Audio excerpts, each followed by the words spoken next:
If this is your first time, welcome to the Startup Tank. The Startup Tank's the premier online investor pitch show. We're Shark Tank for climate and impact companies. If you've got a pre-seed or seed stage company moving the world forward, be sure to apply at thestartuptank.com. I'm your host, Matt Ward. I run Forward VC, early stage, pre-seed and seed stage syndicate focused on climate and impact companies. To learn more about us, visit forward.vc. And this entire program is presented and brought to you guys by Leroma, the best way to set up a digital SPV. If you are trying to raise money for your company, or you're trying to deploy a lot of capital into early stage companies, for instance, Leroma is a great way to do that. If you check out forward.vc/Leroma, you can set up your digital SPV in 5 minutes. You can have 5 members, 5 million. It's all the same. Very fast, simple, easy. And thanks to Leroma for sponsoring the Startup Tank.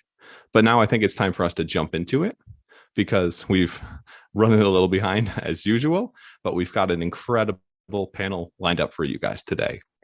So today we're joined by Alex Langluth, general partner and founding partner of Uber Morgan Ventures, one of the top climate VCs, not just in Europe, but worldwide, and Fabian Erici, I'm terrible with names, of Norskin VC, another of the top climate and impact funds. I'm going to give them a second to introduce themselves, then we'll share a little bit more about the Startup Tank, how things work, before we jump into the pitches. Does that sound good for everybody? Awesome. Then I know Alex very well, so I'll let Fabian go first. Fabian, do you want to tell us a little bit more about Norskin, and what you're looking for? Happy to, Matt, and thank you so much for inviting me. Yeah, so Norskin VC is a 125 million euro fund. We were actually founded by one of the co-founders to Klarna, Niklas Adelbert, and we have the broader mission to promote impact entrepreneurs as much as we can, and we do that in a few different ways. But the thing that we're focusing on today is the impact VC, and we have been around now for almost 6 years, and have been one of the earlier impact investors in Europe, at least. We have a quite broad impact scope, so we invest all across the UN Sustainable Development Goals, ranging from healthcare to education, social inclusion, but then around 70 to 80% of our portfolio is actually in climate tech. We invest quite early stage, so seed Series A stage, with a 1 to 4 million euro ticket, and have a European mandate for our investments. And that's about Norskin VC. A few words on myself as well. I've been here now for 2 years. I've been working in at Boston Consulting Group before, so I'm a management consultant from background, but then I have an engineering heart somewhere behind there, so I'm an engineer from the start. It's super nice to be here, and I'm really looking forward to all the pitches. Thanks for sharing more about Norskin. And Alex, can you tell us a bit more about Uber Morgan?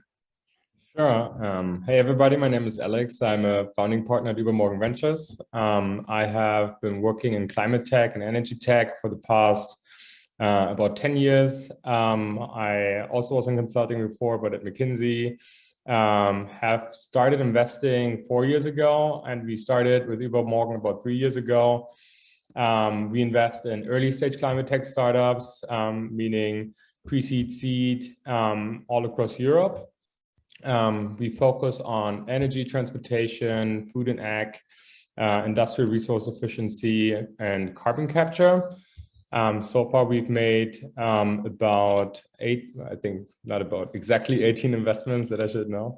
Hopefully 19 by tomorrow. So about 1 investment a month. So we've been busy the last couple of years. We are an evergreen fund, which is maybe something that's a bit special in the industry. So we have no lifetime. We can stay involved for as long as we want. And we can also embrace different types of investing, meaning, for example, token investments, which we have recently started doing as well. Period so far. Good thing you recently did and not a little bit ago, or you'd be way down. The crypto market's been being nailed lately. And a little bit more about me, guys. As I said, my name's Matt Ward. I run Forward VC, so the number 4ward.vc. We invest in companies that move the world forward. It's a climate and impact syndicate of pre-seed and seed stage companies. If you're an accredited investor and interested in learning more, please visit forward.vc. But this is the Startup Tank. And if it's your first time here, you're in for a treat. We've got some incredible companies planned. They're going to pitch from across the globe and share what they're doing on moving the world forward. Every company, if it's your first time here, will get 5 minutes on the clock.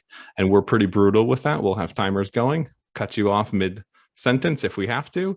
And at the end of the night, the three of us, Alex, Fabian, and I, will choose a startup of the night. So the winner of today's Startup Tank, so to speak.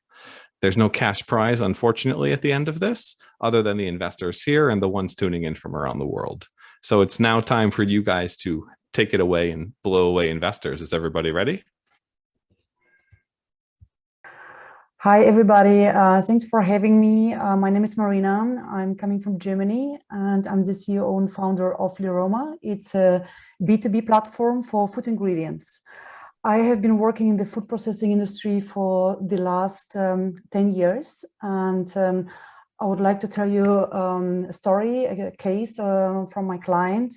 It was an ice cream manufacturer, and he had a production order to produce ice cream with the flavor of pistachios, and with 2 millimeter cutted pistachios. He was looking for a supplier.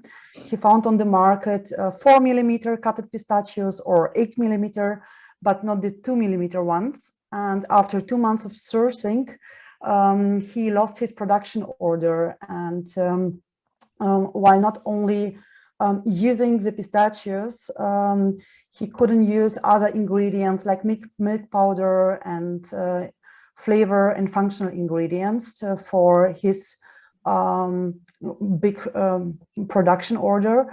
And it was a total waste where he had food ingredients waste. He had to bring it to the disposal, and it is a number of one manufacturer waste for a special period. It was 7 tons.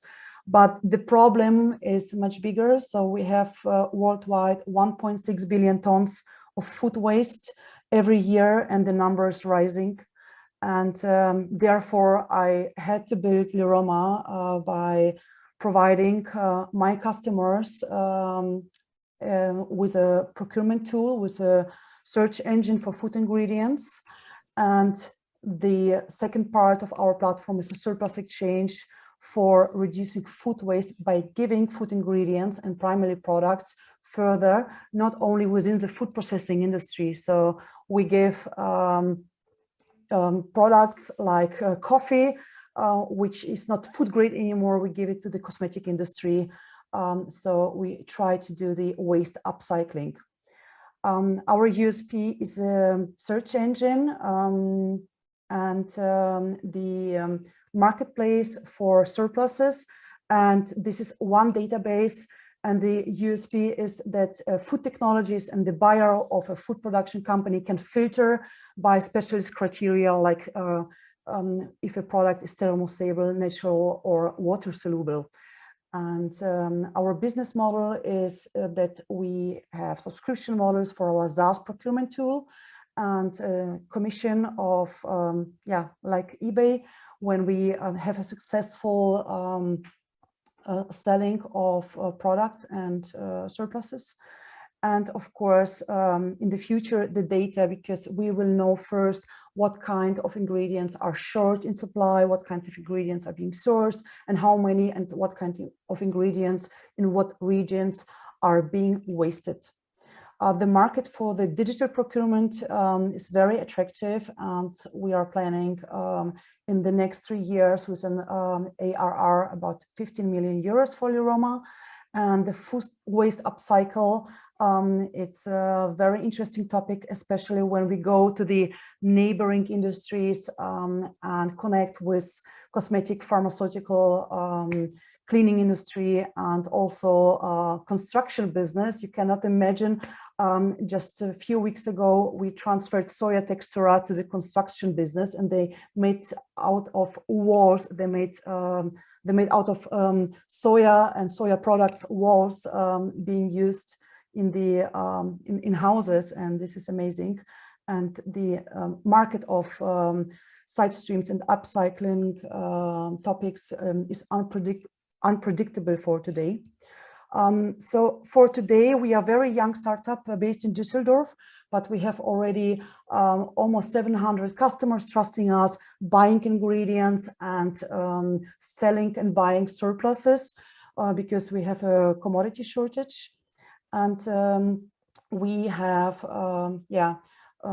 our amount of saved food and food ingredients is about 800 tons so far since 1 year operating on the market. We are a team of tech and food technologists experts coming from the food industry and from the upcycling topics.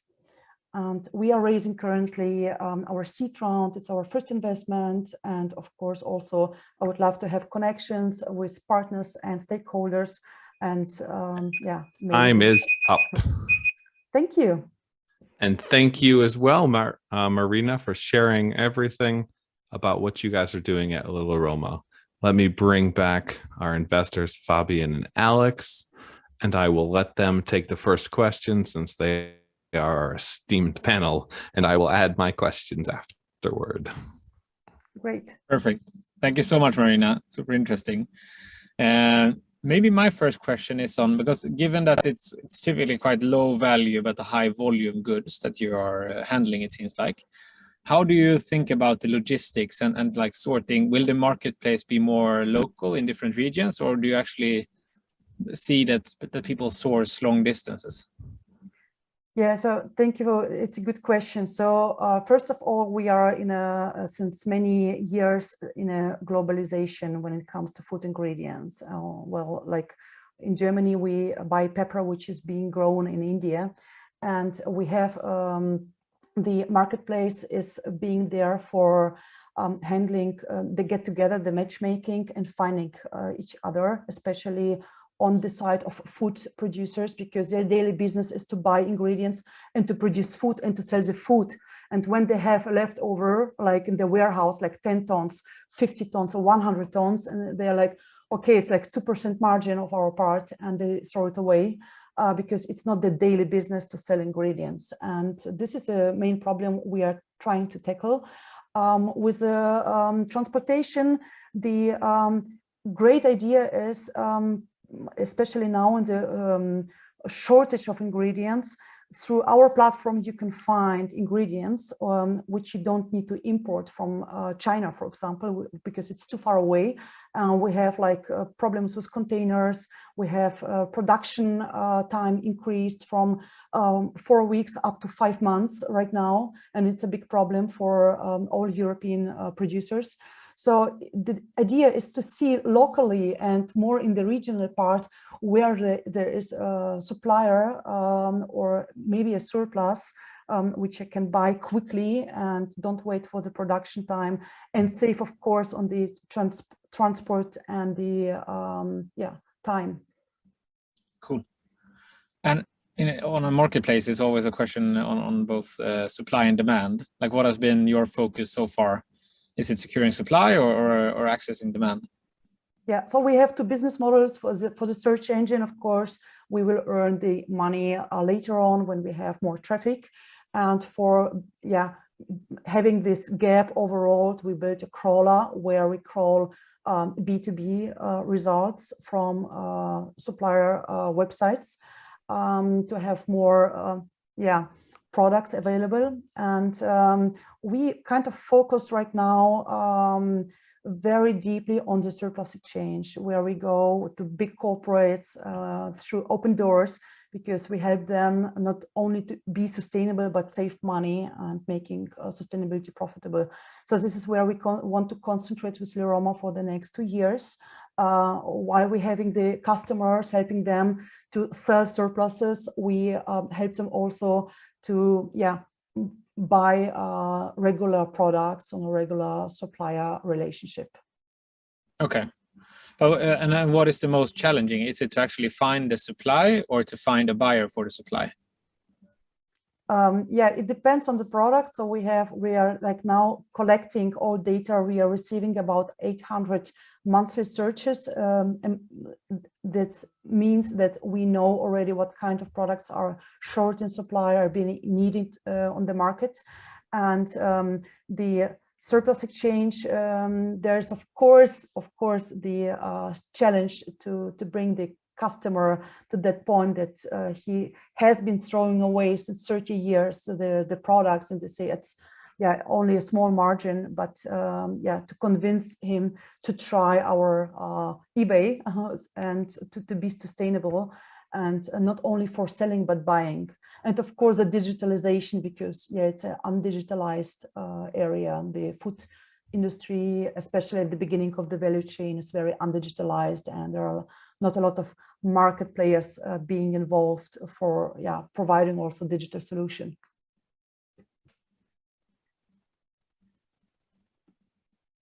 Any more questions? I'll hand over to Alex. I assume he has some very smart questions. I'm trying now. It's first of all, congrats. I mean, the traction that you put up so far, it's very impressive. Actually, my first ever investment was also in the food waste space. So I know the immensity of the problem. I was just wondering, there's the whole topic around waste to value is a very interesting one, but oftentimes constrained by supply of biomass of some sort. Is that a business area which you also want to explore? Because I have a feeling that's the natural extension of what you're doing right now, kind of. Yeah, this is like the advantage of using a B2B platform for all kinds of suppliers, like big players and also like small farmers, because we can pool the sellers and also pool the buyers. So we create like seller alliances, so they can put together all the waste, for example, and give it to one processor, because the processors, I'm coming from the processing industry, and they need like a regular supply of big amounts. And this is possible by going to associations. And for example, when we have one farmer who is producing asparagus in Germany, all of the farmers have 30% of waste, and they are trying to find a solution. And we collect all the farmers, they are very well connected, and we tell them we have a solution for a processing topic to save your asparagus harvest. They are on board, and this is how we go category by category and industry by industry. So right now we are focusing on long durable products, not fresh products, but of course in the future we will have a lot of fresh products on the marketplace as well. Understand. And can you talk a bit more about your current traction, where you stand in terms of also revenue wise? How big are you guys? Yeah, so we started last year in January with our surplus exchange, where we made a 140K turnover with surplus trading, and this year it's already about 600K. And the traction is we have almost 700 food producers, ingredient suppliers, traders on the platform. And most of them are buying and selling, and we expect a revenue with mainly customers. They are like active. It's only 20% by now, because the corporates need longer time to put it on board in their company. So we are expecting with those customers a revenue about 1.5 million. And it's a trading volume, so we have different margins. It depends on the product, depends on the commission we charge. Super interesting. Now your funding need for this round, what is this? So we are looking for our first investment, about 1 million. And we are looking for smart money to connect us with other sustainable companies, or also technology to implement to the platform. So we think in circular economy, and of course also in platform economy. So you asked me before about transportation. So there are big issues in terms of suppliers and verification of specifications and certificates, which we could implement into the platform. So our goal is to meet partnerships where we can build up. We don't want to build everything by ourselves, and it would not make sense. So it's starting with a payment provider, because the margins are very low in the food industry, and going to OCR solutions by scanning specifications and audits, which we can implement to the platform. And any Cool. more? Exciting. Thanks, Marina. And a question from my side, is there any type of B2C play in this where you can leverage or arbitrage the inventory that you don't have B2B buyers for, to then have almost like a Groupon of asparagus deal, so people can buy real cheap vegetables and fruits on a as needed basis, or you sell into farmers markets or something? Yeah, this approach we are not looking for, because there are other players to do that, and we want to stay in the industry where we save at the beginning of the value chain, not finished goods, but products which can be still processed or upcycled, or even if it's downcycled, but still saved from being burned or destroyed. No, we will stay in the B2B segment, and our latest step in the supply chain could be, which was in the Corona pandemic very much the case, the gastronomy sector, where we had customers which bought a lot of things like in big bulks, because there's also an industry where you can unpack these big bulks and still produce and process it. Awesome. Thanks for clarifying. And then I want to make sure we've got enough time for our last startup. Do you have any last questions, Alex or Fabian? No, thank you, Marina. Awesome. Then Marina, thank you for sharing. But the last and final segment of the startup tank is, of course, crowning a winner. We need a startup of the night. And for that, I'm going to ask Fabian and Alex to give their feedback in terms of who are your favorite one or two companies. If you had to place a bet today, who would you be betting on and why? And then I will share mine, and we can see if we come to some type of agreement. What do you think? You want to go first, Alex? Ooh, I'm unprepared. No pressure. Well, I think, so let's put it this way. So I certainly would like to have a follow-on with Leroma and Infios, just because I believe there's a huge impact potential there. It's a huge market for both of them to tackle. And I really like the traction so far, especially of Leroma. So I would go for the two. Okay, and Fabian? It's super tough. It's so hard to compare across industries like this, because you're all doing something very, very important and something very, very cool. If I have to go with one, I would likely go with Climate Crop, just due to the size of the impact it can have if they actually succeed and get to market. But it's a very tough choice. Yeah, good choice. I think that puts us in a similar boat as well. I think all 6 companies here are phenomenal, and you guys were all selected. A lot of companies applied. You are hands down some of the greatest founders and companies out there.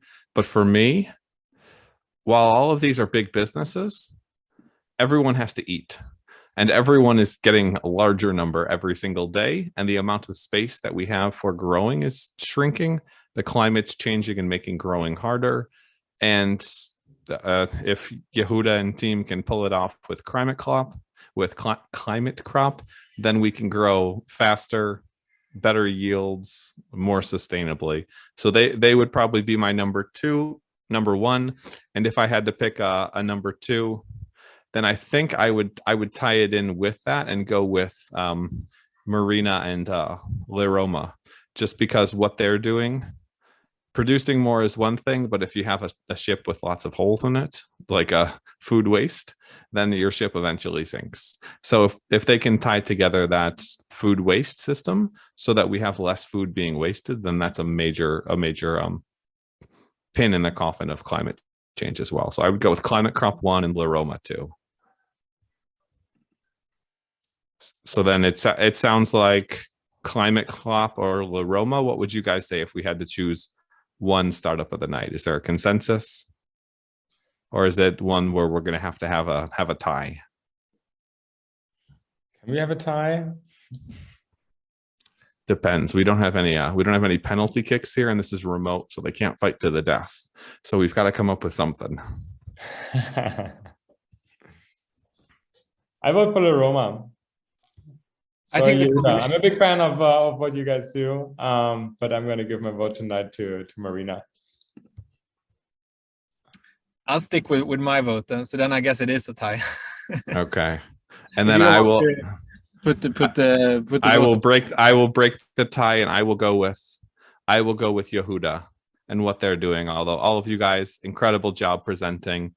Definitely. Everyone nailed it. We've gotten much better with the timing of having the startup pitch, get it all out there. You guys are getting really good at it, and I hope this helps you guys with raising the round. Try to set up meetings with Alex and Fabi, and I would recommend posting your contact information in the YouTube and the LinkedIn chats, and then good luck with the pitch. Take the videos from this when you reach out to investors and go change the world. Now, before we wrap things up, just a quick thank you from my side again. This is the Startup Tank. We feature the world's best and most interesting climate companies. So if you're building a company that's changing the world, fighting climate change, and building an epic business in the process, be sure to apply thestartuptank.com. And we'll also consider you for investment with Forward VC Syndicate. So Forward, the number 4, ward.vc. We invest in climate and impact companies that move the world forward. If you're an accredited investor interested in learning more and joining our syndicate, this is not a solicitation, but you can go check out our website and find out some interesting details. And Alex and Fabian, I want to thank you guys for presenting as well and being here on the panel. Where's the best place for people to connect with you guys? Yeah, thanks for having us. I guess the best place is to connect via email. Just posting my email right now. Looking forward to hearing from you. Well, that was a private chat. Likewise. No, thank you so much for taking the time. And I think also on my side, it's always good to get it over email. I'll also put it there in the chat. Thank you so much. Mm-hmm. Yeah, thanks for having us. Really interesting. Yeah, it was a lot of fun. And thanks to everybody who tuned in, enjoyed this. And if you were here, be sure to subscribe on YouTube or your podcasting player of choice and share this around so the other great founders here get some extra exposure for their companies and can try to make the world better. Until next time, it's getting late. Most of us are in Europe. We're probably hungry, and the Israelis are probably even hungrier. So let's call it a night, folks. This has been this segment of the Startup Tank, the June 20th edition. Ubermorgen, Norsken, and everyone else who was on here. Infios, Phoenix Carbon, Climate Crop, BuzzUp, Leroma, Earth Automations. Thanks for coming on. Thanks for tuning in. Until next time, cheers.